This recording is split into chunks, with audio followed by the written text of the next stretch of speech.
La Révolution 2022, une nouvelle ère pour la Formule 1, nouveau concept de voiture dans l'espoir d'une F1 avec plus de spectacles en piste. Alors, on va commencer ce sujet autour du concept 2022 par expliquer déjà pourquoi et comment on en est arrivé là, les gars. Nouveau concept 2022 qui est quand même né d'un constat, trop de développement aérodynamique chez les écuries, plus d'ailerons sur chacune de ces voitures, donc plus de perturbations aérodynamiques, donc des voitures qui génèrent de plus en plus ce que l'on appelle du dirty air, c'est-à-dire de l'air sale, donc comme conséquence, on a des voitures qui n'arrivent pas à se suivre, ou en tout cas qui sont gênées lorsque elles se rapprochent les unes des autres. Les équipes de la FIA ont donc planché sur un dessin de la voiture avec deux objectifs. Le premier, que les voitures justement rejettent moins d'air perturbé. Le deuxième, que les voitures soient moins sensibles aussi également aux perturbations. Et donc, la solution toute trouvée par les techniciens, les ingénieurs de la FIA, c'est le retour à l'effet de sol, un effet de sol qui avait été banni en 1983 justement de cette Formule 1.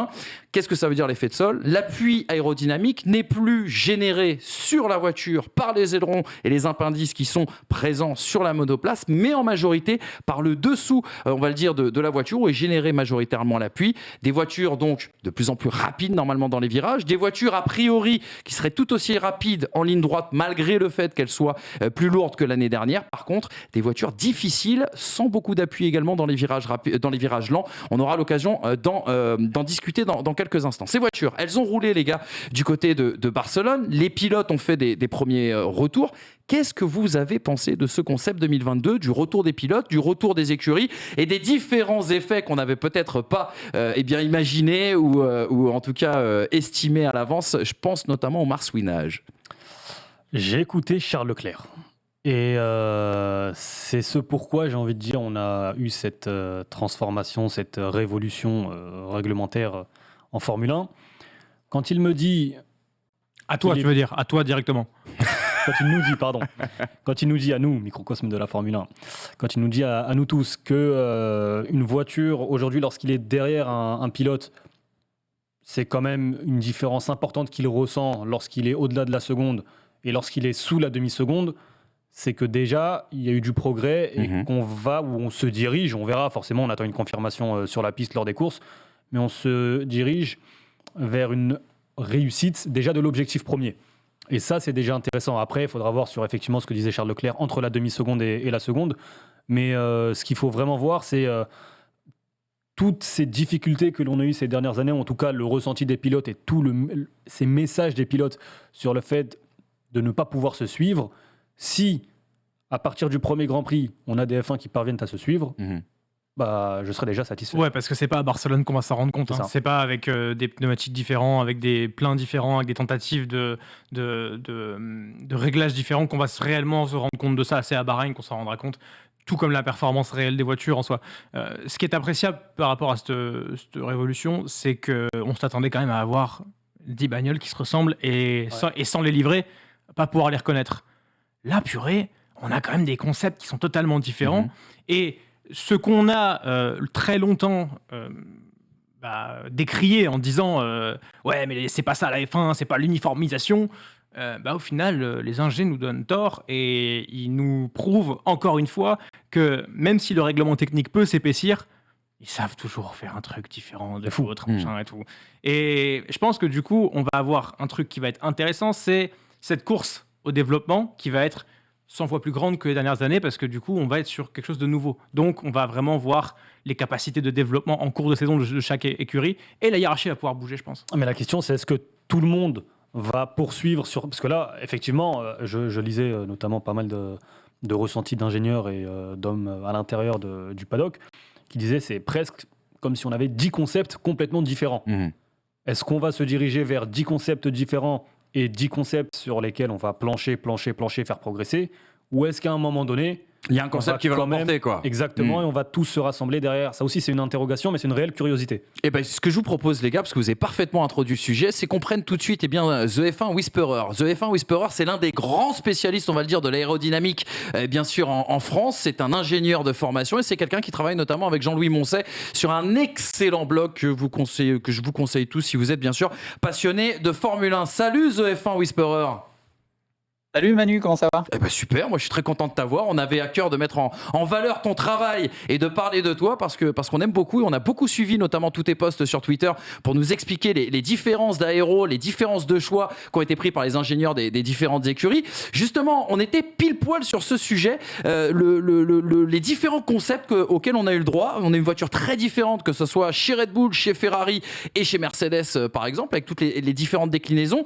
Hamza disait une chose qui était très intéressante. Est-ce qu'à la fin, on va avoir un concept, on va dire, qui va l'emporter et sur lequel tout le monde va se calquer? Explique-nous déjà peut-être les différences entre ces différentes manières de voir la F1 en 2022.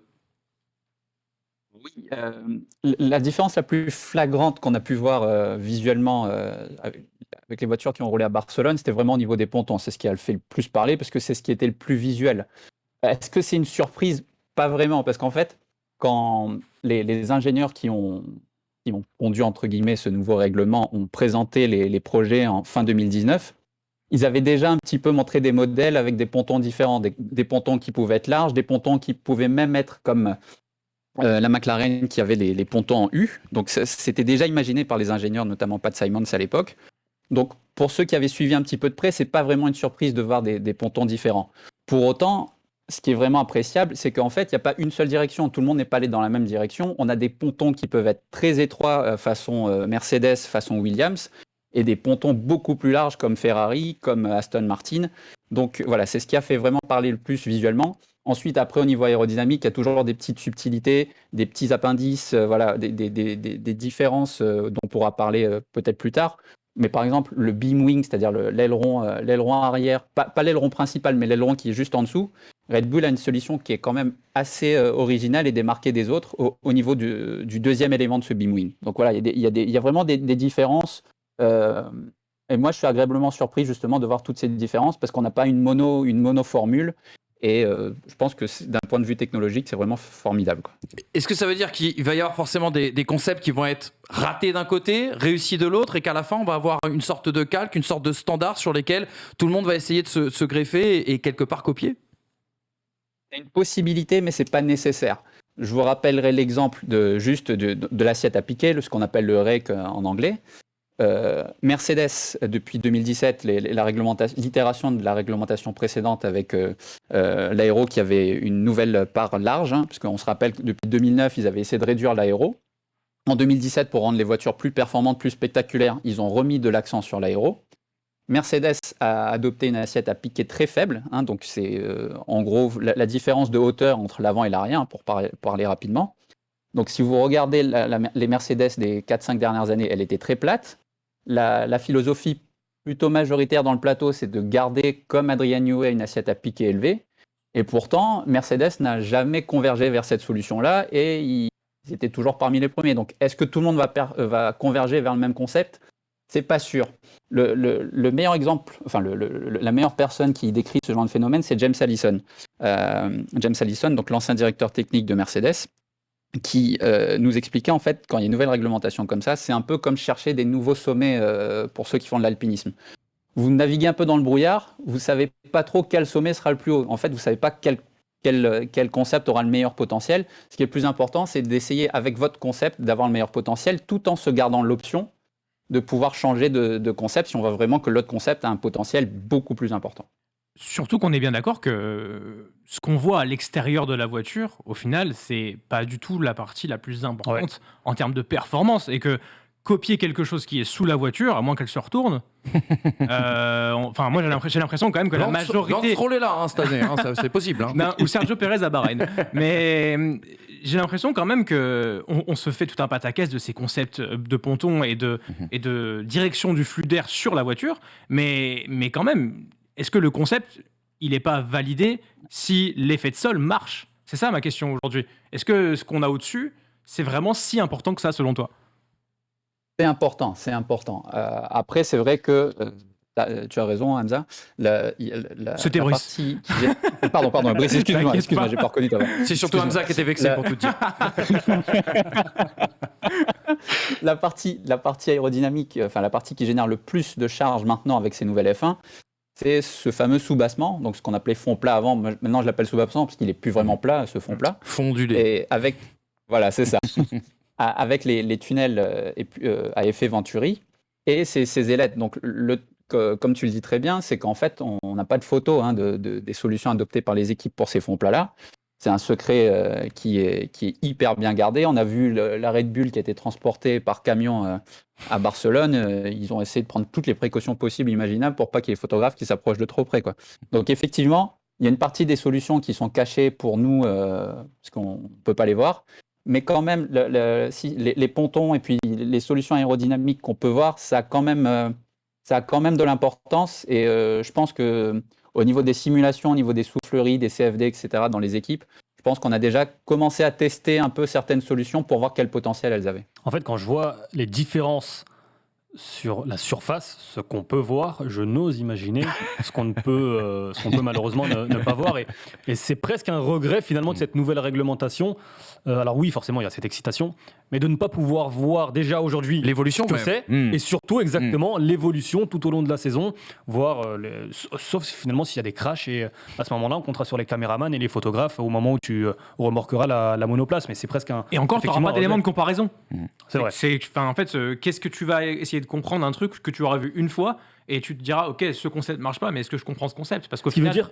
on n'a pas d'expérience, nous, sur ces choses-là. L'aérodynamique, on comprend, même si on n'est pas physicien et aérodynamicien, on comprend parce que ça fait des années qu'on suit la F1 et on comprend comment ça marche. Mais en dessous, l'effet de sol, 83, on n'a pas vu grand-chose. On a vu des archives, mais est-ce qu'on s'est réellement intéressé à l'aérodynamique, en tout cas à l'appui des années 80 ou 70? Pas trop quand même. Et ce qui est intéressant aussi dans cette histoire, c'est qu'au final, nous, quand on nous dira, quand on nous montrera une nouvelle pièce, je ne sais pas, un nouvel aileron avant, une modification, peu importe, on ne saura pas si c'est vraiment cette pièce qui aura apporté une évolution escomptée, alors que peut-être ils auront apporté une toute nouvelle pièce, mais c'est surtout sur le fond ondulé. Comme tu l'appelles, qu'il y aura une giga nouveauté, on ne sera pas au courant, et la voiture gagnera, je sais pas, 2 dixièmes au tour sur un circuit. Justement, il y a une info qui a fait un petit peu le buzz là dans la journée. Salah Eddine nous en parle dans le chat. Il dit, vous avez vu la rumeur sur Mercedes, ils auraient placé les radiateurs différemment pour pouvoir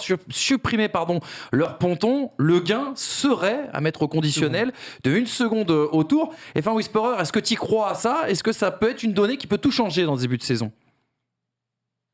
Alors, pour l'instant, c'est qu'une rumeur, donc à confirmer, mais effectivement, ce ne serait pas surprenant que Mercedes pousse son concept de ponton étroit au plus extrême possible. Donc, en fait, là, il y a plusieurs phénomènes aérodynamiques que les équipes essayent de maîtriser.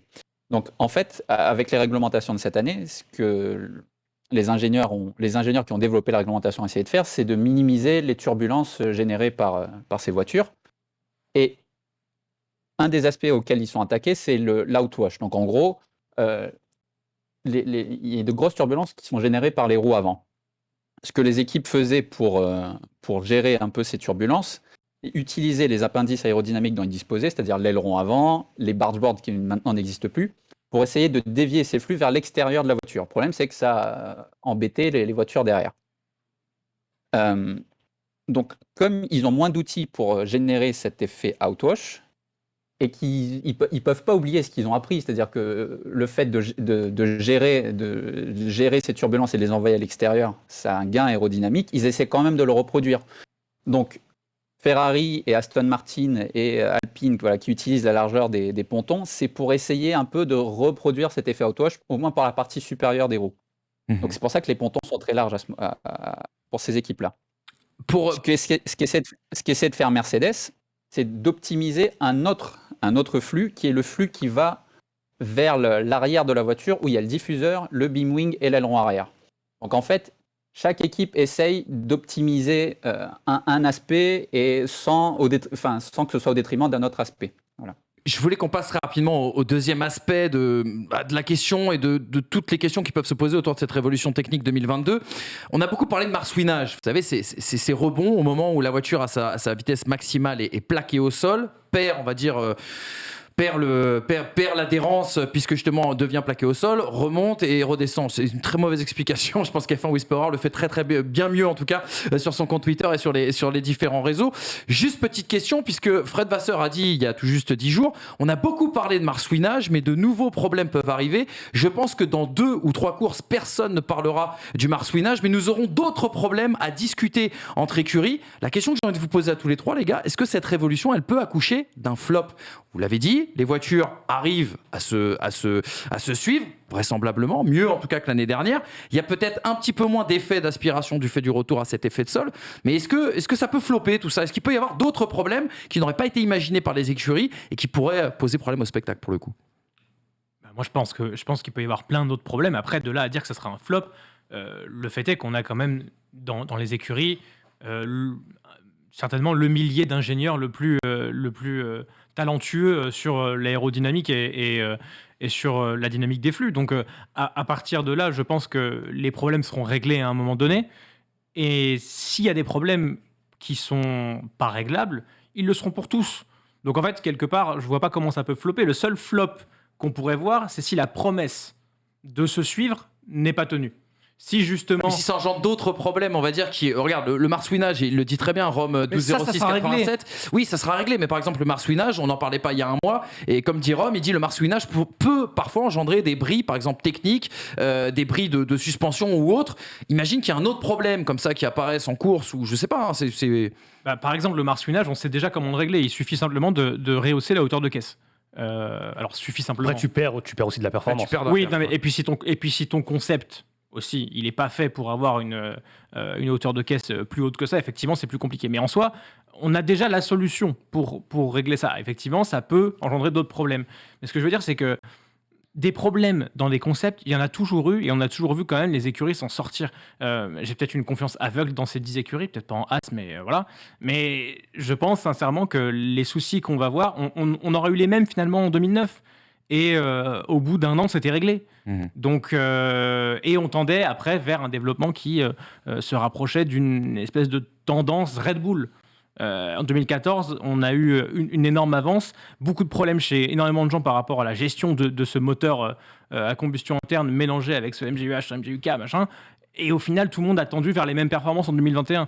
Là, la question, ça va être vraiment de savoir combien de temps les écuries vont mettre pour toutes être au même niveau.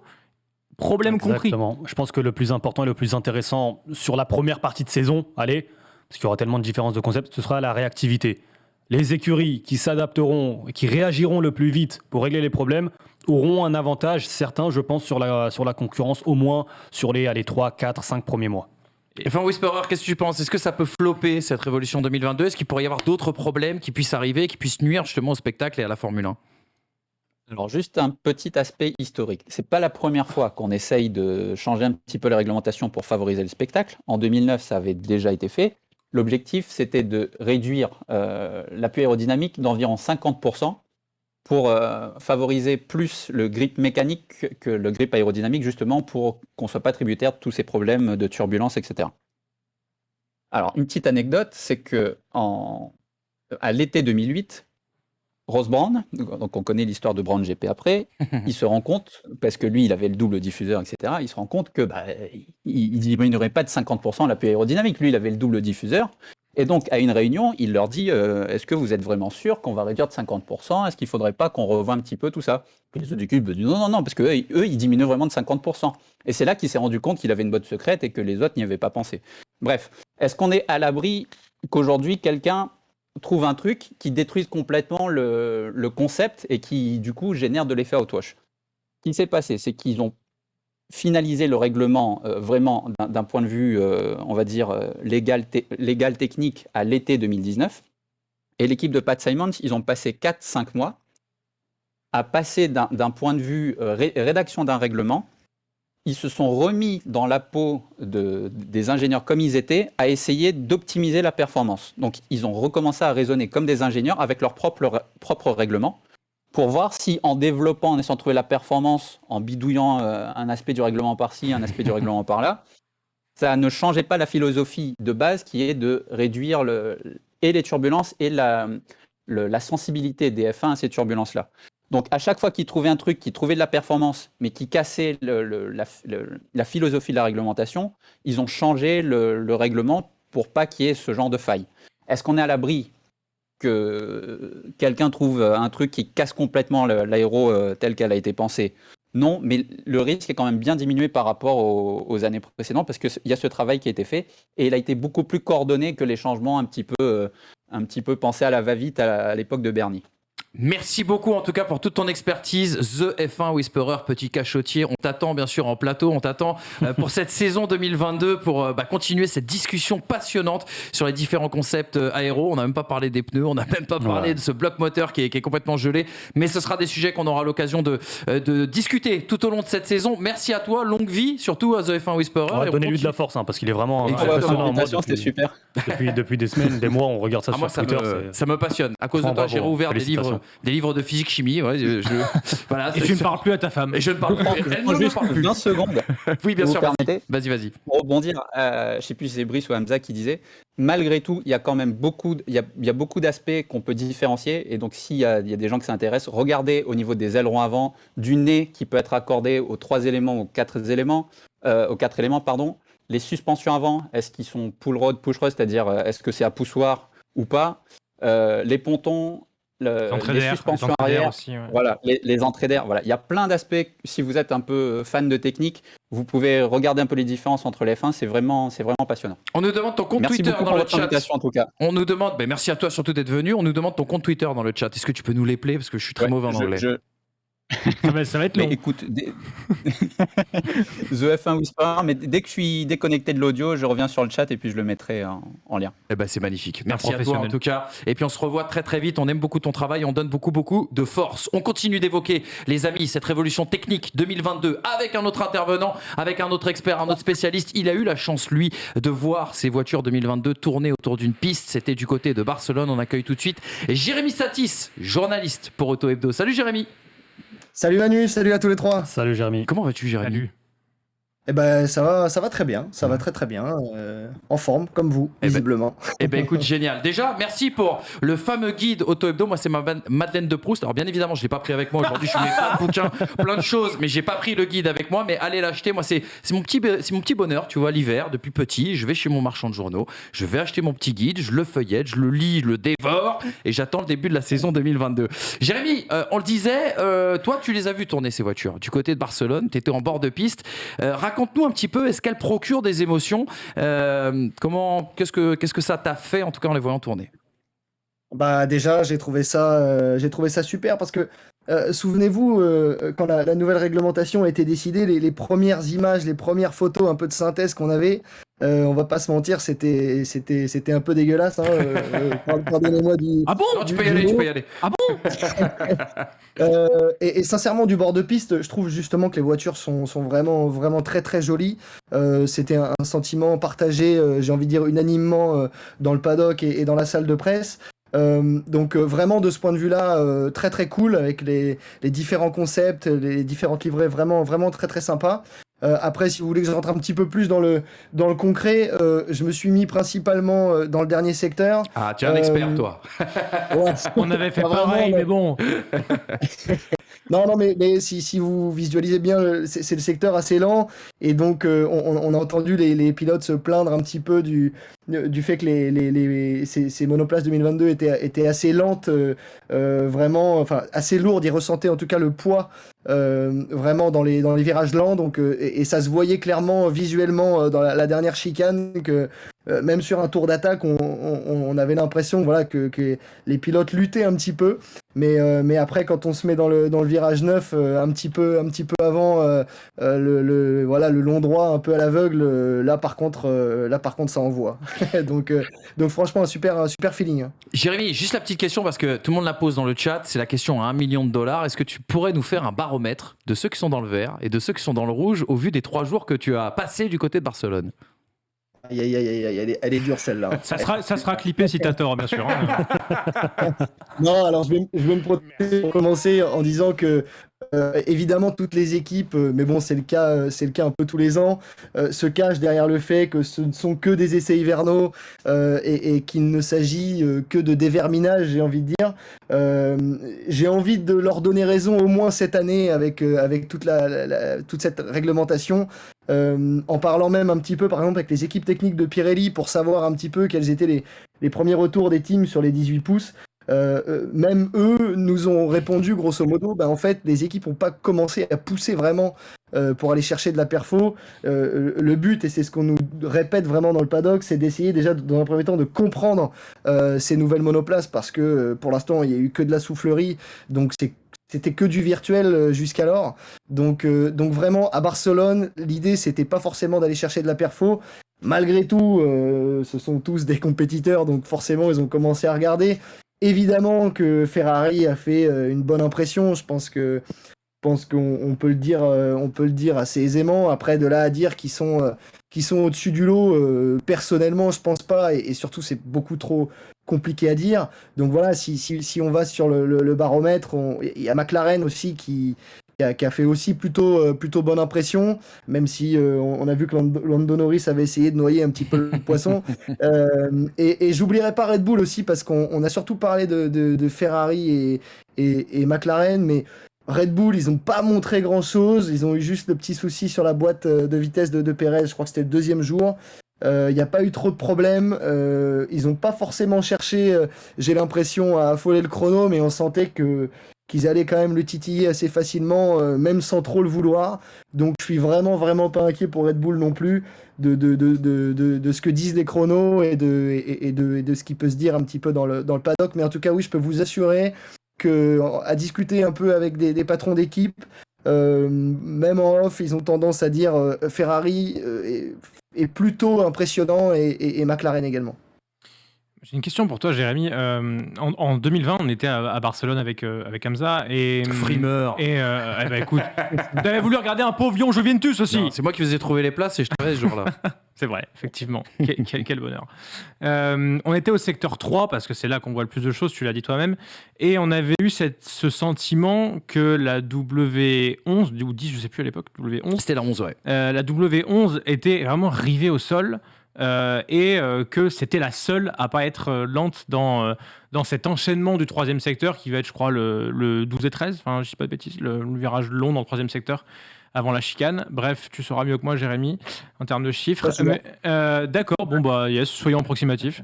Non mais il y avait vraiment en fait cette sensation où on voyait cette différence de performance de la Mercedes. Est-ce que toi tu as vu, au moins sur ce secteur, et surtout en fait avec ces F1 qui vont du coup avec l'absence d'aéro avoir plus de mal dans les virages lents comme ça, est-ce que tu as vu une écurie sortir du lot au moins sur cet aspect d'appui vis-à-vis du manque d'aérodynamique? Alors déjà je commencerai par dire que j'ai pas un œil vraiment expert dans le domaine. J'y travaille. Pas d'humilité, pas dans les pistonnets, s'il te plaît. Non. Non, mais, ici, on fait tapis. Clairement, j'ai eu la chance en plus pendant une heure d'être à côté de Philippe Alliot, qui est un ancien pilote de F1 dans les années 80 et qui lui pour le coup avait l'œil un peu plus aguerri et même moi visuellement j'ai quand même pu voir que on en revient à la Ferrari, mais que la Ferrari vraiment dans ce secteur-là semblait vraiment pas mal et voilà, semblait plutôt un peu plus maniable que d'autres. Donc voilà, c'est la seule chose que j'ai vue vraiment personnellement à l'œil. Ce serait vraiment un petit peu plus la Ferrari. Mais encore une fois, tout dépend aussi du nombre de kilos d'essence embarqués aussi. Ça peut varier du simple au double. Donc le comportement de la monoplace peut changer vachement aussi. Ça dépend du programme qui était mené à ce moment-là. J'étais pas en piste les 3 jours et les 8 heures par jour. Donc voilà, mais du peu que j'ai vu, je dirais que la Ferrari semblait plutôt saine à cet endroit-là. Ce qui est intéressant avec Ferrari, c'est que pas chaque hiver, Ce serait mentir, parce qu'on se souvient de 2021 ou 2020, je sais plus. Ah oui, là, on savait. Hein. Mais voilà, oui. Mais ils ont cette faculté à toujours répondre au présent lors des essais. Champion du monde des essais. Je sais plus à quoi m'attendre, en fait. Encore une fois, alors je pense que, je sais pas si vous l'avez vu, mais Charles Leclerc était sur Canal. Oui. Dans 5 son victoires, discours, dans son Ouais, body language, 5 je l'ai victoires. senti très optimiste. Ouais, Donc clairement. peut-être est-il au courant. Mais est-ce que toi, tu as envie de les croire parce que par le passé, c'est compliqué avec Ouais, la mais il a dit Scuderia. qu'ils avaient retenu justement les leçons, je crois, de 2019. Et pourtant, il parle. Ouais. Pourtant, il parle, mais il a dit on retient, on Non, veut mais pas trop parler pour le moment. Ce qui est lunaire, c'est quand même que toute l'interview, il se défend d'avoir cette meilleure voiture supposée, que on connaît Mercedes, ils sont arrivés avec en 2019 avec une voiture qui était totalement différente des premiers essais, et à la fin de cette interview, il te lâche cette bombe, comme quoi il vise 5 victoires. Mhm. Un pilote qui vise 5 victoires, c'est un pilote qui vise pas forcément le titre, mais qui vise Mais pas loin. mais en tout cas, la victoire à la régulière. Mhm. Donc un positionnement de deuxième force du championnat. Ils sont déjà troisième force cette année, mais avec beaucoup moins d'écart, par exemple, que ce qu'il pourrait y avoir par rapport aux autres années. Donc, je sais pas, je pense quand même qu'ils ont certaines certitudes. Après, ils doivent avoir des certitudes par rapport à eux-mêmes. Parce que derrière, c'est le Et c'est flou déjà total. bien, j'ai envie de te dire, c'est déjà un progrès. Parce qu'avant, il Oui. n'y avait même pas de certitude par rapport. Là, tu retrouves quand même une écurie saine qui vit quand même sur la stabilité de ces derniers mois et de ces. Oui, je vais dire dernières années, non, plutôt de ces derniers mois. Et encore une fois, dans le discours, la volonté, c'est d'avoir cette connaissance parfaite de la voiture. Encore une fois, on parle de Mercedes qui devrait ramener une nouvelle voiture carrément à Bahreïn. Du côté de Ferrari, si on va ramener même peu d'évolution, paraît-il, parce que l'objectif, c'est de savoir à 100% quelle est cette voiture, comment réagit-elle à différents aspects, la chaleur. En plus, Bahreïn, c'est un circuit, en l'occurrence avec les nouveaux pneus, c'est un circuit comme assez abrasif pour les pneus. Donc moi, j'aime bien l'idée qui est en train de développer Ferrari pour commencer sa saison. Après, est-ce que la performance sera là? Ça, on ne le saura pas avant le premier Grand Prix. Une question, Jérémy, est-ce que tu les as sentis plus raides, ces monoplaces? Parce qu'on a cette sensation à l'écran de les voir très très raides, et du coup potentiellement que ça puisse avoir un impact sur les pneumatiques, sur sur l'appui. Est-ce que tu as eu cette sensation toi aussi d'une certaine raideur, et si oui, est-ce que tu as eu des échos d'où ça pourrait venir? Non, pas forcément. J'ai pas eu cette sensation, hormis évidemment le fait qu'elle soit plus imposante et avec le poids évidemment des monoplaces bien plus lourdes. Donc j'ai envie de dire que ça va un petit peu, les deux vont un petit peu de pair. Je pense que c'est compliqué d'avoir l'un sans l'autre. Mais non, j'ai pas l'impression que les pilotes s'en plaignent trop. Après, forcément, les pneus enfin voilà, ça va être quelque chose de totalement nouveau à appréhender. Les pilotes l'ont dit, ne serait-ce qu'au simulateur, qu'il y avait beaucoup de différences, beaucoup de styles de pilotage à apporter. Donc non, sur la raideur, pas trop de. Ça en a pas trop parlé dans le paddock, très honnêtement. Jérémy, une petite question, parce que tout à l'heure, on va ouvrir un énorme thème sur Alpine, savoir s'ils sont déjà dans la sauce avant le premier Grand Prix. Je crois savoir que du côté d'Auto Hebdo, on est assez proche d'Alpine. Je crois savoir que vous avez quelques petites infos. Il y a énormément de rumeurs qui circulent sur les réseaux, mais on évite de les regarder. Qu'est-ce que tu peux nous dire aujourd'hui sur je sais pas, les échos que tu as pu avoir suite à ce roulage de 2 jours et demi, on le rappelle, parce qu'il y a eu un problème sur le moteur de Fernando Alonso le vendredi. Bah, disons que c'est sûr que si on regarde la feuille des temps côté d'Alpine, ils ont été quasiment à 2 secondes et demie, 3 jours. Donc de ce point de vue-là, j'ai vu poindre l'inquiétude un petit peu de certains fans d'Alpine.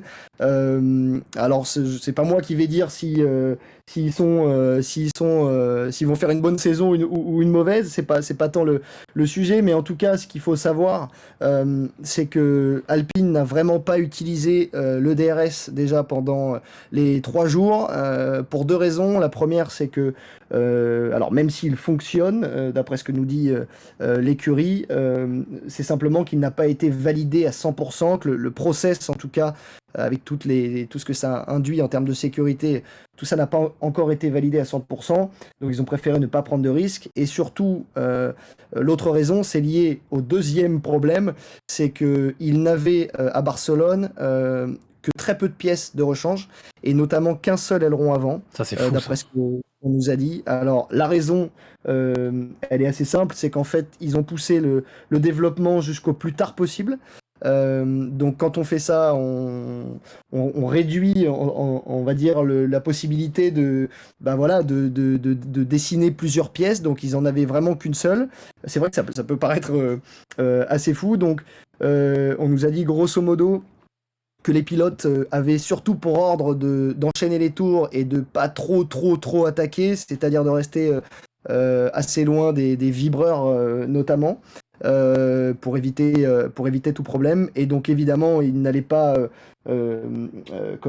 utiliser le DRS alors que ça pourrait évidemment engendrer un déséquilibre notamment sur l'avant. Donc j'ai envie de dire que les chronos d'Alpine sont un petit peu en trompe-l'œil. Ça ne veut pas dire qu'ils vont faire une grande saison pour autant ou qu'ils ont une énorme marge. Je n'en sais rien du tout. Mais en tout cas, il n'y a pas, je pense, à s'inquiéter outre mesure quand on voit les chronos qu'ils ont fait. Par contre, à Bahreïn, là, ils vont être un petit peu plus attendus et je pense qu'on sera sûrement en mesure de voir un petit peu ce que les Alpines ont vraiment dans le ventre, j'ai envie de dire. Sur l'histoire, pour conclure, des pièces de rechange, moi je trouve ça dingue. Alors là, c'est passé, tant mieux pour eux. Mais si tu te retrouves avec un accident le mercredi matin, tu perds 2 jours et demi d'essai. Donc c'est un pari. On en parlera tout à l'heure. Mais moi, je trouve ça fou qu'on puisse prendre ce pari début 2022 avec un changement de réglementation. Ça me sidère. Après, tu as une écurie américaine qui a fait une demi-saison sans pièces de rechange. Hein. Et tu as une écurie américaine qui a un problème en ce moment de pièces de rechange de pièces tout court qui sont toujours bloquées. Donc voilà le problème. Merci beaucoup, Jérémy, d'avoir été avec nous. Merci, Jérémy. Merci, ouais. Tu peux nous dire un petit peu dans le prochain Auto Hebdo là, parce qu'on profite, on a quelques avantages de pistonner. Je sais pas, il y a des petits sujets là comme ça que tu peux nous teaser, des petites interviews, des petits reportages qu'on pourrait retrouver dans quelques semaines. Alors déjà, s'il y a des fans de Formule 1, de sport auto au sens global qui suivent les pistonnés, donc là, cette semaine, en kiosque demain, on a le guide du WEC, du championnat du monde d'endurance, qui sort. Donc voilà, déjà un bon gros programme. En F1, il y a un gros focus sur Andretti et voilà, son arrivée potentielle fait grincer quelques dents au niveau de certains teams, une majorité des teams. Donc voilà, on a enquêté un petit peu pour savoir pourquoi. Et puis il y a le guide F1 qui est évidemment toujours en kiosque voilà tout le mois. Et puis il y a un joli collector sur Sébastien Loeb qui va sortir à la fin du mois. Donc beaucoup de lectures en prévision. Très rapidement, une dernière question, parce que ça m'est complètement accéléré. Parce que j'ai tapé sur les doigts. Est-ce que Alpine va devoir rechercher un 3e pilote pour la saison? Ah. Il est coquin. Oscar Piastri. Je vois où est-ce qu'il va en venir. Ben moi, pas du tout. Non, moi c'était par rapport à Oscar Piastri, parce qu'effectivement, on commence, je sais qu'on en parlera tout à l'heure de Haas, on parle d'Hülkenberg, mais on parle aussi de Piastri. Piastri. Au début, ça semblait quand même compliqué parce que Alpine. Mais il paraît, selon certaines sources allemandes notamment, que Piastri ferait quand même figure aller dans le top 3 des favoris pour Haas. Est-ce que chez Alpine, je ne sais pas si tu as des infos, est-ce qu'on est un peu inquiet ou pas du tout?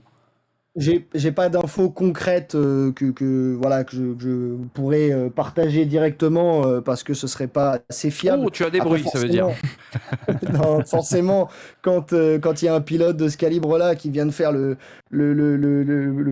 meilleur parcours dans les formules de promotion ces 10 dernières années, ils auraient évidemment tort de ne pas s'y intéresser de près. Après, à voir si on sait qu'il y a ils vont sûrement rechercher plutôt un pilote payant, j'imagine, du côté de chez Haas. Donc, à voir si Oscar Piastri peut vraiment faire l'affaire de ce côté-là. On verra dans les prochains jours. Je pense qu'à mon avis, on va finir par savoir tout ça assez rapidement. Et on le lira dans Auto Hebdo. On le lira dans Auto Hebdo en priorité, comme d'habitude. Merci Jérémy d'avoir été avec nous. Et à très très vite là, encore une fois. Antenne ouverte pour vous tous, les amis. Vous tous aussi chez vous. Bien sûr, sur le Discord, on l'a dit, hein, la petite. Voilà, ouais, c'est comme ça. À droite, ça y est, j'y arrive. Le petit Discord, il est là, les amis. Donc vous appelez, Tom va vous prendre au standard. Et ce sera l'occasion, bien sûr, de parler de tout ça. Ça y est, on a déjà brasser un petit peu ce grand sujet 2022. Et on a hâte, on vous rappelle le premier Grand Prix bien sûr du côté de Bahreïn et on viendra le débriefer tous ensemble. Tiens, je propose justement qu'on regarde un petit peu le programme qui vous attendra pour cette saison 2022. On vous attend toujours sur le Discord pour venir nous donner aussi des petites idées comme ça de sujets que vous voulez et que vous souhaitez voir bien sûr tout au long de cette nouvelle saison, la 4e dans l'histoire des pistonnés. On aura comme d'habitude rendez-vous le samedi sur le plateau de Winamax TV, le samedi à 18h où on débriefera les qualifs, on vous briefera bien sûr à chaud en vue de la course. On sera d'ailleurs accompagné cette année de notre ami le Pit Stop, Antoine, qui sera toute cette saison avec nous sur Winamax. Et puis le lundi, le débrief dès le matin sur la chaîne YouTube bien sûr de First Team. Et puis le magazine avec, on l'a dit, des interviews, des grands débats, des grands quiz. Ce sera retrouvé comme d'habitude le mercredi à partir de midi. Vous savez tout ce qu'il faut savoir sur la F1 de 2022. Je propose tout de suite qu'on se retrouve très rapidement pour une nouvelle vidéo, les amis.